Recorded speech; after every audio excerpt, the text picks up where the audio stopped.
မလာဘူးခင်ဗျ project ကန် channel ကနေကြော်ဆိုလိုက်ပါတယ်ဆိုတော့ဒီနေ့မှာဒီလှိုင်းသားမှာဖြစ်သွားတဲ့ဒါပြဿနာတစ်ခုပေါ့ဗျာအဲ့ဒါကဒီအလူခံတဲ့ကိစ္စကနေပြီးတော့စပြီးတော့ဖြစ်ကြတာဆိုတော့အဲ့ဒါကဒီအလူခံပြီးတော့အတန်ချစ်ဆက်အလူခံတဲ့အချိန်မှာဒီအတန်ချစ်ဆက်ကိုအရန်ဖွင့်တဲ့အတွက်ကြောင့်ဒီနားမခံတဲ့လို့ဆင်းပြီးတော့ဒါတားတဲ့နေရာကနေဖုန်းကြီးတစ်ပါးကလက်သီးနဲ့လိုက်ထိုးတဲ့ကိစ္စပေါ့လေဆိုတော့ဒီကိစ္စကအခုချိန်မှာအရန်ကိုပေါ်ပြနေတယ်ဆိုတော့ကျွန်တော်လည်းတူလိုက်ကြည့်လိုက်အောင်17ရက်နေ့ညနေ9:15မိနစ်ကပြပခဲ့တဲ့ဖြစ်စဉ်ဖြစ်ပျက်အစားဆုံးပါရှင်ကျမအမျိုးသားကသူ့ညီမငယ်လေးကိုအဲ့ဒီနေရာမှာဆုံးမနေတာပါရှင်ဆုံးမပြီးတော့ကျမတို့ရဲ့ MG2 ဆိုင်ထဲမှာဧည့်သည်တွေနဲ့ကလေးလေးတတိလေးတယောက်ကလည်းပါလာတော့အဲ့ဒီလိုကျမအမျိုးသားကသွားပြီးတော့အလူကမန်တက်ကအဲ့ဒီသူတို့ရဲ့ပရဟိတဖွဲ့ကအလူကမန်တက်ကိုအတန်လေးနည်းနည်းလေးတိုးပြီးသွားပြောတာပါရှင်သွားပြောတဲ့အချိန်မှာသူတို့ကအဖွဲ့ခေါင်းဆောင်ဦးဆောင်သူဆရာတော်ကိုခေါ်ပြီးပါတယ်အဲ့ဒီဆရာတော်ရောက်လာတော့ဆရာတော်ဘက်ကနေပြီးတော့နည်းနည်းမချေအစင်မပြေစကားပြောအစင်မပြေဖြစ်သွားတော့ကျမအမျိုးသားကရပါပြီဆရာတော်ဖះဆိုပြီးတော့ပြန်ထွက်လာပါတယ်ရှင်ပြန်ထွက်လာတဲ့အချိန်မှာနောက်ကနေအဲဒီလူအုပ်ကသူတို့ပရဟိတအဖွဲ့ကဒါကတော့ကျမတို့ဆိုင်က3ယောက်ကလိုက်သွားပါတယ်ရှင်ကျမအမျိုးသားအဲ့ဒီမှာနည်းနည်းရုံရင်းဆန်ကဖြစ်နေတဲ့ပုံစံလေးပေါ်နေလို့သူတို့ကြည့်ပြီးတော့လိုက်သွားတာပါရှင်ဒါကကျမဆိုင်ကလေးမလေးပါသူတို့3ယောက်လိုက်သွားပါတယ်လိုက်သွားပြီးတော့သိမကြောင်9နာရီနဲ့23မိနစ်မှာကျမအမျိုးသားပြန်ရောက်လာပြီးတော့လူအုပ်ကနောက်ကနေလိုက်လာပြီးတော့ထိုးကြိတ်ချခြင်းဖြစ်ပါတယ်ရှင်အရန်ရှည်နေလို့ကျမကအခုကြားတဲ့အပိုင်းဆက်ကလေးထပ်လိုက်ရတာပါကျမအမျိုးသား9:23မှာပြန်ရောက်လာမှာပါရှင်ဒါကတော့ပြန်ရောက်လာတော့မယ့်အချိန်မှာအနောက်ကလူအုပ်ကရောက်20ခန်းကပါလာပါတယ်မောင်ရောက်20ခန်းပါလာပြီးရိုင်းတာကြည့်အောင်ကျမကအဲ့ချိန်ကြီးပုံကြီးတွေပုံစုလိုက်ပုံကြီးတွေပါပါတယ်ကဲဓမ္မ30မှာဦးစင်းတစ်ပါးလည်းပါလာပါတယ်အဲ့ဒီဦးစင်းကတစ်ခေါက်ဘယ်ဟောနဲ့ပုံကြီးအခုပြန်သွားပြီးတော့သူโอเคကိုပြေးကောက်ပြီးတော့တစ်ခေါက်ပြန်လာမှာပါโอเคနဲ့ပြေးကောက်ပြီးတော့တစ်ခေါက်ပြန်လာပါတယ်ကျမကအဲ့ချိန်မှာ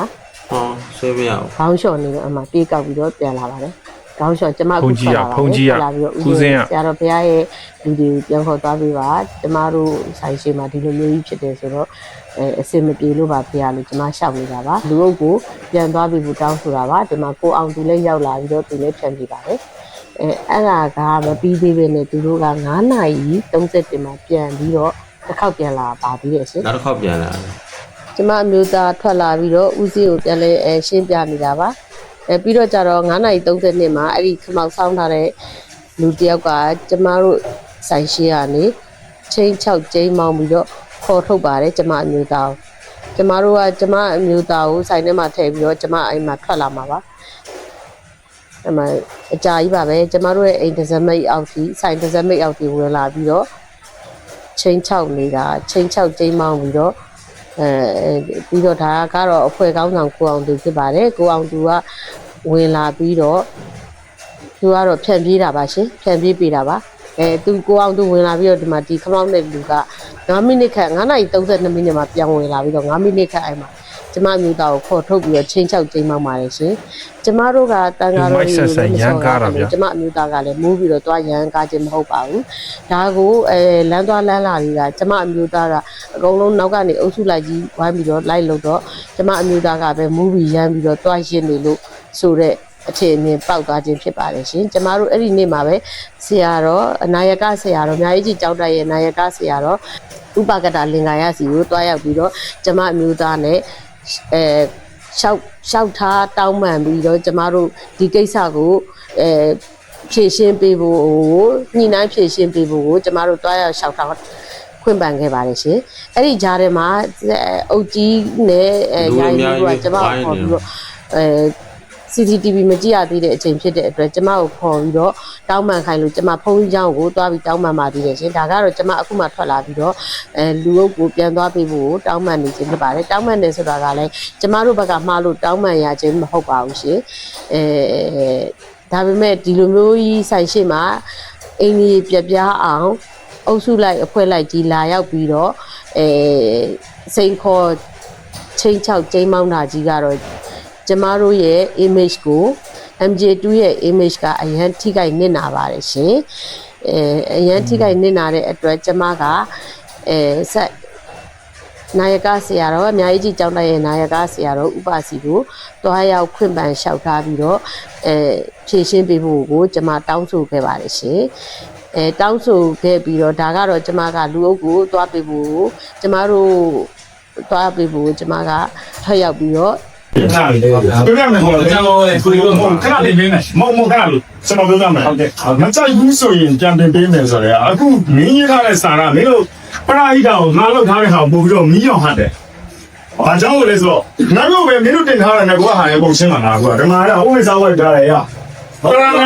ာငမန်းတဲ့အမှုဆိုတော့တန်ခါဆိုတော့ပါလေ။ဟုတ်တယ်ပါ။အမဟုတ်ကဲ့ပါမဟုတ်ကျွန်တော်လည်းမပြောတာပဲဟို။အဲ့ဒါကြောင့်စစ်တပ်ကဟုတ်ပြီလေစစ်တပ်ကပဲဖြစ်ပြီးကျွန်တော်လည်းရတာ။ဟုတ်ကဲ့ကျွန်တော်လည်းရက်တာပဲကျွန်တော်မိမလေးရတယ်မဟုတ်ကျွန်တော်အဲ့ဒါကိုပြောချင်တာမဟုတ်နော်ဒါနဲ့စစ်ဘက်ကပဲဖြစ်ပြီးအရက်တာပဲဖြစ်ပြီးရဲတဲ့ဖြစ်ပြီးဟိုအတောင်းဆရာမပဲတောင်းဆရာပဲဖြစ်ပြီးဆွေရောက်တာကောင်းပဲဖြစ်ပြီးဒါပေမဲ့ကိုရဲ့တုံးလိုက်တဲ့ခဏတည်းတော့ပြောတယ်လေစကားပြောရဲဆိုတာအမှုရာနဲ့လည်းပြောလို့ရတယ်ပါစက်နဲ့လည်းပြောလို့ရတယ်ဟုတ်ကဲ့ပါတချို့ကအားရကောင်းနေဆိုအမှုရာနဲ့ပြောတာနားလည်းမှုနဲ့ user လေးတွေမှာဖြစ်သွားတာအဲ့ဒါအဲ့ဒီထိလက်ခံလို့ရတယ်ဟုတ်ဟောခဏပါအဲ့ကမှကျွန်တော်ချက်ချင်းပြန်ဖတ်ပြီးတယ်။ဘာကြောင့်လဲဆိုတော့ကျွန်တော်တို့စီစဉ်လာနဲ့တကယ်စမ်းတော့စီစဉ်လာခဏလေးစီစဉ်လာဆိုတော့ဟဲ့မင်းတို့ကစီစဉ်လာအကောင်းနဲ့ပြောတာစီစဉ်လာမင်းစီစဉ်လာဆိုလည်းမျိုးစံမရနိုင်ဘူးမရနိုင်ဘာဖြစ်လို့လဲတော့လည်းမတိုင်းဘူးအမေကျွန်တော်ပြောရတယ်တော့လည်းယူအောင်ပါပဲတင်လို့တော့မရဘူးနော်အမေကတော့ခဏလေးဘာလဲရတယ်လည်းကျွန်တော်လည်းမသိဘူးမဟုတ်ရတယ်ဆိုတော့မဟုတ်ဟုတ်ပြီဘာရစီရပြီဘောဘာကြောက်ရတယ်ကျွန်တော်မှမရဘူးရောက်စမ်းမယ်ရပါဆိုင်လိုက်မှာဆိုင်လိုက်တော့ကျွန်တော်အခုတော့စကပ်ပြောရတော့6ကုန်ကျွန်တော်အဲ့ဒါကျွန်တော်ပြောရအောင်လေးတော့မရဘူးဘောဘောတော့ရရတယ်အခုဒီမှာစိတ်ထားတော့လေကြောက်ပါပြီလားစောင့်ရငါတို့ကနော်ဟုတ်ကဲ့ပါအဲ့ဒါကျွန်တော်တို့မကြိုက်ဘူးချက်ပြီးဖုန်းပေးမယ်ငါတို့မရဘူးမထင်လည်းအခုလည်းတရားဝင်လာပြီတရားဆွဲရမယ်ဘာလဲရောခဏလေးဒီကဆောင်းငါလည်းတိုင်းတော့ငါတို့ရှာတောင်းတဲ့ပုံစံမျိုးအဲ့ဒါကြီးဘောမအားလည်းဆိုဘုံကပြန်ပြီးနေဒါဖြေးပေးတာငါပြောမယ်စကားဆိုတာဟုတ်တယ်လေဟာတော့နေမှညကျွန်တော်တို့ကလာကြအဲ့မခဏလေးပြောရမယ်ကိုရွာကိုကျဆိုရမယ်မဟုတ်ပါဘူးပြောပါမဟုတ်ပါဘူးပြောပါမဟုတ်ကျွန်တော်လည်းပြောဟောပါလေဘာလဲဆိုတော့ကျွန်တော်ပြောချင်တာဒီဟာပါဘောနော်လက်ဥရှိကြမလို့ကျွန်တော်ဘာမှဖြစ်ဟုတ်ကဲ့ကျွန်တော်ပြောချင်တာကအချင်းချင်းလို့ဟုတ်ပြီအချင်းချင်းဖြစ်နေတယ်ဆိုရင်နံပါတ်1အားပေါင်းအားရက်တာနဲ့တန်ခါညလာတယ်ဘုံကြီးကိုအလယ်မှာထားပြီးတော့အဲ့ဒါမြင်တော့ဟွာဘာရခဏတော့ပြောပါတော့ဟုတ်တယ်6ကုန်မတော်တယ်ကိုလေးရှင်းနေမှာဘိုးတို့ဖြစ်ပဲလေခဏလေးဘိုးတို့ဖြစ်ပဲလေမသိဘူးတရားဆိုရင်ခဏလေးဟောတယ်ညာလေးဖြစ်ပေးပါ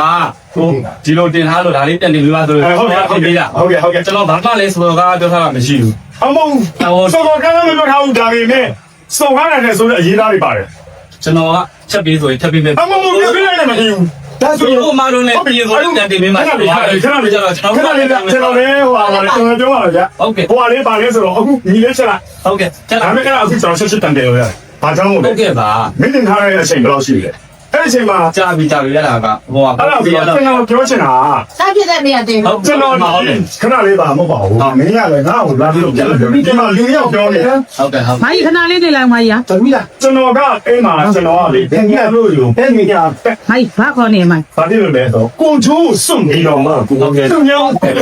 လုံနေတယ်အဲ့လည်းချင်းတူတယ်ပရာဟိတတမားတွေပါဆိုတဲ့အဖြစ်နဲ့နံပါတ်1ခွင့်လိုက်ဟုတ်ကဲ့တော့ကြားလိုက်မှာကျွန်တော်အထိုးခံရတဲ့ကောင်ခိုးတဲ့ကောင်တွေတော့ကျွန်တော်စိတ်မဝင်စားဘူးဗျာဟုတ်ပါဘူးကျွန်တော်တို့ဆုံးစီလို့ကျွန်တော်တို့ပြောမင်းနဲ့ခိုးတဲ့ကောင်လည်းကျွန်တော်သိတယ်နိုင်ကြီး3လမှနေတာအဲ့ကောင်ဒါပေမဲ့သူ့ရဲ့ဗတင်ကိုကျွန်တော်လိုက်တော့တလင်းနဲ့မိန်းမနဲ့ဒီကောင်ကျွန်တော်ဆိုရဘယ်လိုထင်လဲဒါပေမဲ့ဒီကောင်မှန်ရင်ဆိုကြတယ်ဟမ်ဘာမူယာအစဒေါနဲ့မောနဲ့ဒါပေမဲ့ကျွန်တော်ဘာဖြစ်လဲဒီလိုလုပ်လိုက်ရင်အနောက်မှာကြံနေတဲ့ကောင်လေးဆိုရင်ခဏအေးပါလဲကျွန်တော်ရှင်းပြပါတယ်ကျွန်တော်ကဒီဟွာတွေဖြစ်တယ်ဆိုတာဘုံဘုံတော့ကမလို့ဆိုတော့ပြောပြတာမလို့ရှင်လို့လေကျွန်တော်ဒီနေ့ဒီချိန်ကြီးကိုရှိနေတာပါကျွန်တော်ကဝန်ခံခဲ့ပြီပြီးမီယာတွေထ မလောက်ကြနဲ့ဘာလို့လဲကျွန်တော်မရှင်းနိုင်လို့ပါ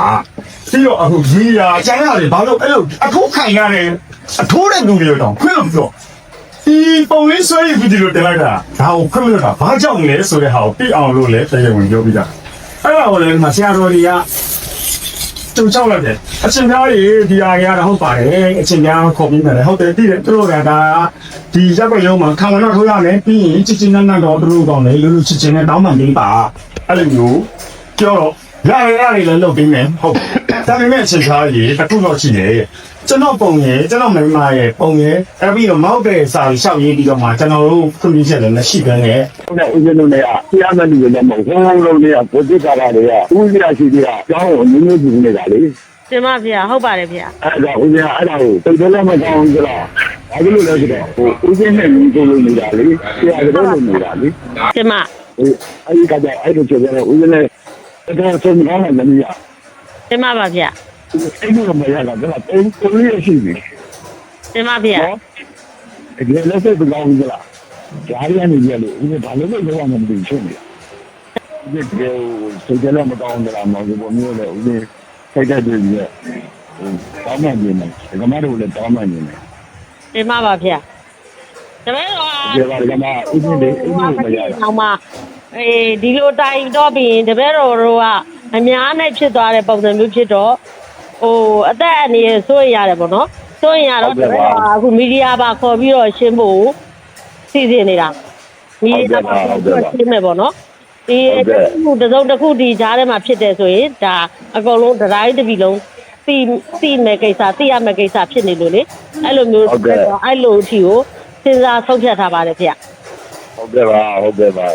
ဟုတ် ဟိုညတာအမှန်ပြောတာပါကမကြီးနဲ့ဦးဇင်းနဲ့ဟုတ်လား တပည့်တော်လေးသိတာဟိုဟာလေးပုံတော့သေးနိုင်တာရှိတယ်ဆိုရင်တပည့်တော်မီဒီယာခေါ်မယ်အခုသူ့ကိုဝိုင်းထိုးတဲ့လူတွေရဲ့ဦးစင်းရဲ့မီဒီယာတွေရှေ့မှာ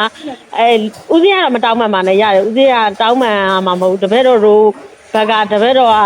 ချစ်ခိုးပြီးတော့လဲတောင်းပန်ထားတဲ့ဟာလည်းရှိပါတယ် ဟုတ်ကဲ့ပါဟုတ်ကဲ့ ဒီသူ့ကိုဝိုင်းထိုးတဲ့လူတွေကိုမီဒီယာတွေရှေ့မှာတောင်းပန်ခိုင်းပေးရမယ်